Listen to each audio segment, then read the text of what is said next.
Welcome, all of you guys, for our first session on economics. If this is my first video, I humbly request you guys to leave comments saying about the pros and cons of these sessions in the comment box below. So today, we will be discussing the first unit of our economics syllabus. Actually, the first part of the first unit. Here it is because I need you guys to grab something out of this video. If this would be a 2 hour session, you would have definitely ignored this.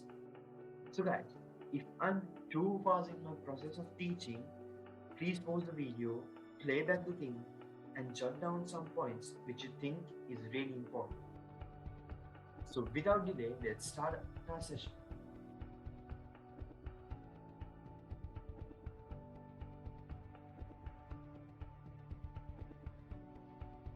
So we are going to learn about the key terms in economics. So our first lesson is Introduction for Economics.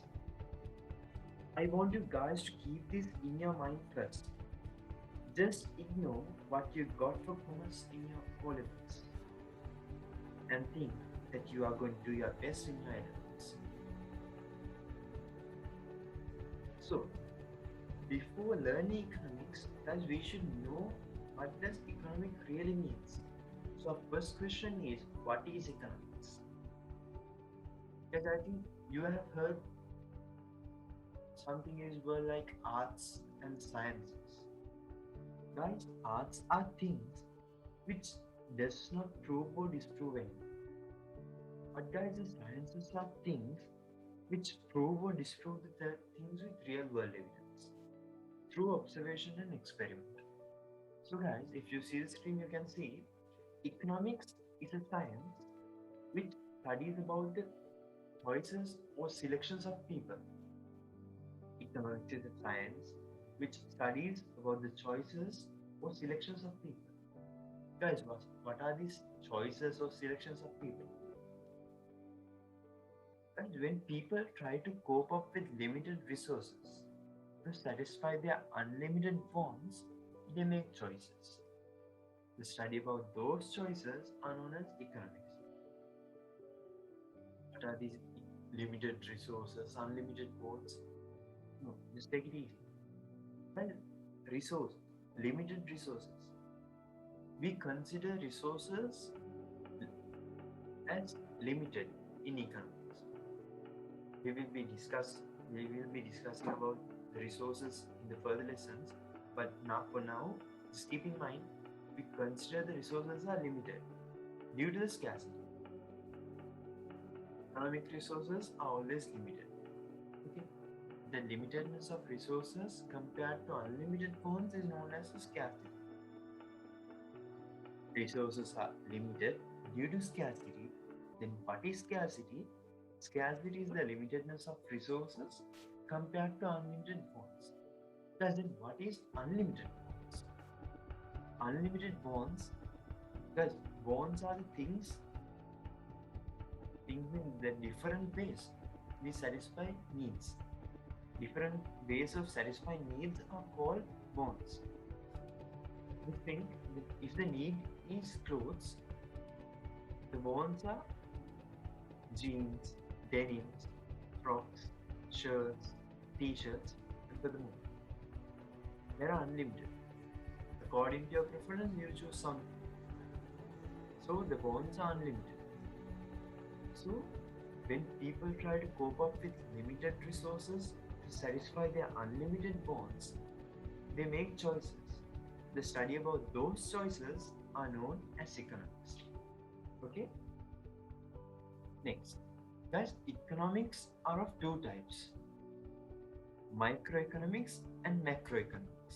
Guys, just ignore the word economics. Now you know what is economics. Just take the words micro and macro.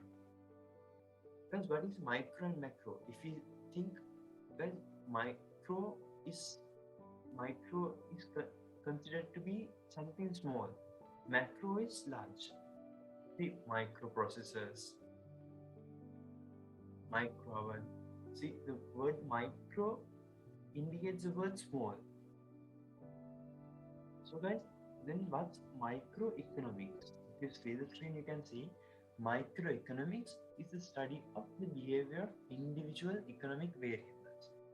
Microeconomics is the study of the individual economic variables. So, guys, just see the examples. Demand for a good, production cost of a firm, consumer behavior at market, scarcity, choice. And if you see this demand for a good, production cost of a firm, consumer behavior at market, can you see something similar? See guys, everything is spoken about the individual economic variables. See, demand for a good, production cost of a firm, consumer behavior at market, scarcity and choice are always individual things. So then what is macroeconomics? Macro means large. Just keep that in your mind. That's enough. Macro is large. Economics is the this for economics you just keep in mind the definition I gave before. So macroeconomics is the study of the economic aggregates for entire economy as a whole. Macroeconomics is study of the economic aggregates for entire economy as a whole. For examples, GDP, which means gross domestic production, aggregate income, inflation, employment, economic growth. You see, these words are also big for us. GDP, gross domestic production, aggregate income, inflation, employment, economic growth. They are not simple as demand for a good production cost of firm. They are not simple as that. So even from the word itself you can see that's something big. So that's macroeconomic concepts. Okay.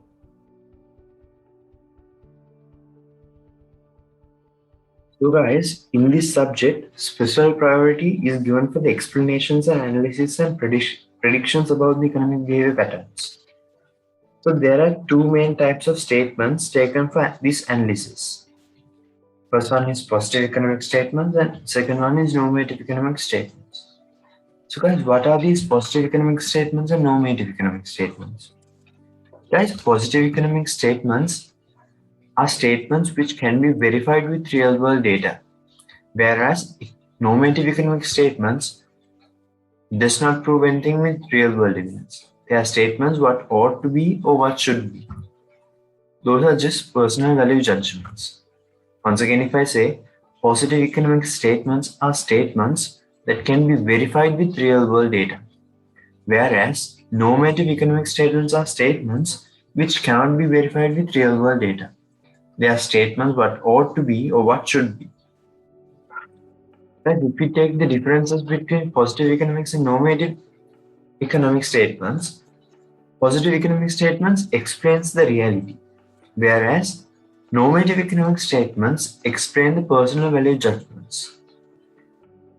And positive economic statements are objective and fact-based, whereas normative economic statements are subjective and opinion-based. Positive economic statements can be proved with evidence, whereas normative economic statements cannot be proved. Those are just what ought to be. Positive economic statements are not argumentative, whereas normative economic statements are highly argumentative.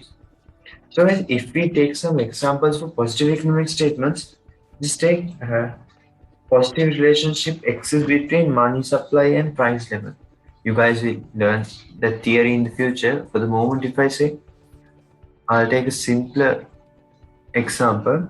Population growth in Sri Lanka is 1%. Guys, how do we say that it is a positive economic statement? Guys, we say that it is a positive economic statement because we can prove that with real world evidence. If you browse it, if you Google it, you can find that's true. So that's not argumentative. So that comes on positive economic statements. If we take an example for normative economic statements, Sri Lanka should obtain foreign aid for development. Every citizen should be given free medicine. Guys, can you hear the words should? Sometimes we use the word ought to. So, guys, in normative economics, That is something special. We use the words ought to, should be. Guys, in economics, the term resources is very important. So guys, what are resources? Guys, resources are all kinds of inputs used to produce goods and services in order to satisfy human needs and wants. What are resources? Resources are all kinds of inputs used to produce goods and services to satisfy human needs and wants. So as these resources are of two types, economic resources and non-economic resources. So guys, economic resources can be classified into four categories: land, labor, capital, and entrepreneurship. And guys, non-economic resources, the examples for non-economic resources can be classified into two types, as renewable resources and non-renewable resources. So guys, I end my first video with this, and I'm hoping to discuss about land, labor, capital, and entrepreneurship, and also about the renewable resources and non-renewable resources in my next video. Till then, goodbye.